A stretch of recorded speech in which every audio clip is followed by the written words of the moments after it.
qangagooq arna inuusuttunguaq naartusoq tuttumik atilik kuannersuup illua tungaanut aatissaqiarsimavoq angerlariartorluni ernisulersimavoq nunamullu innarpoq erniniarluni aak nunamu qaqqamullu uningaannarpoq uningaviani uyaqqat aappatuttut pingorsimapput ullutsinnilu uyaqqat taakkua taaneqartarput tuttupitsi uyaraavoq erligisarput inuunerup ingerlaneranu assersuu taalluni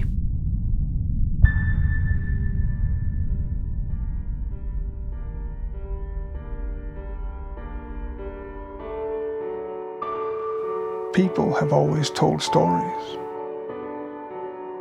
As a child, I was told that in 1972, when the colonial government that ruled Greenland closed the settlement of Qutlisat, the inhabitants were forced to move into greater and more centralized towns.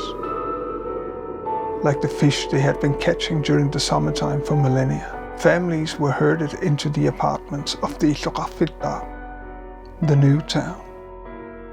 Gone were the open spaces that people had cherished for hundreds of years. And slowly the ways of old started to erode, and lives were ruined in the process. As the cramped buildings of modernity were filled, dreams and traditions of many were forgotten. Unlike many others who were moved, my family did relatively well, building a home in the shadow of the Dugdebyt. Ever since I was a child, I have been fascinated by the story of the Dugdebyt and of the mountain. I used to spend summers here, playing, laughing, and running in the open fields in the shadow of the mountains, totally oblivious of the dark forces that loomed under the red rocks of the fairy tale. I thought of my forefathers, the Inuit as well as the Vikings that settled here more than 1,000 years ago, and how they, like my grandparents, had settled in what was for me a paradise on earth.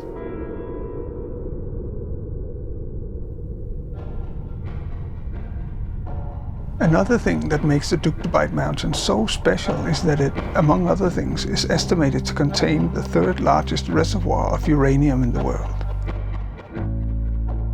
In fact, during the 1970s and 80s, when samples of the excavated rocks were transported through the town, Mayor Agnete Nielsen had a road dug out in order to safely bypass the school and the church. No church-going public nor child should be contaminated by the dark matter from the mountain as it made its way to the labs and power plants of the civilized world. This may have been a mere symbolic gesture. What is an indigenous puppet government to do anyway? Because you see, when it came to the colony that was Greenland, priorities seemed to be on the closing of settlements, draining of the sea as well as the land, and in the process, traditions and respect of the land was forgotten. All in the name of development and prosperity. Prosperity at any cost.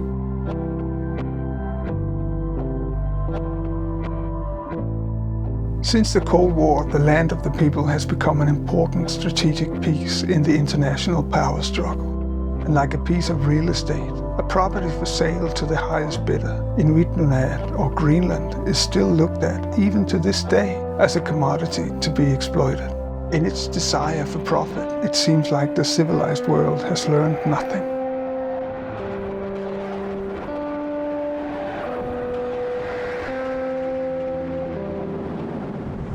People have always told stories.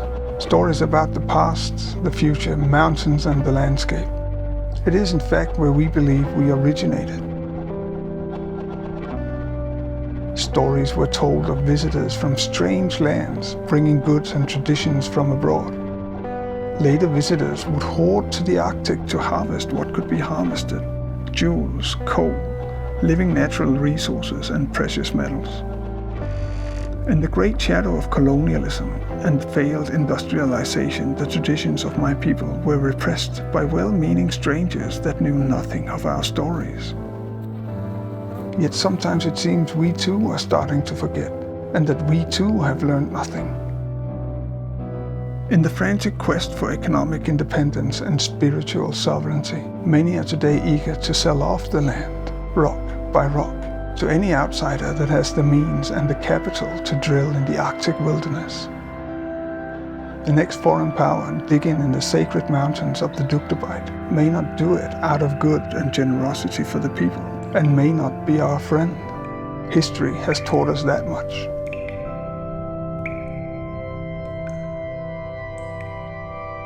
People have always told stories. I wonder what stories future generations will tell about us.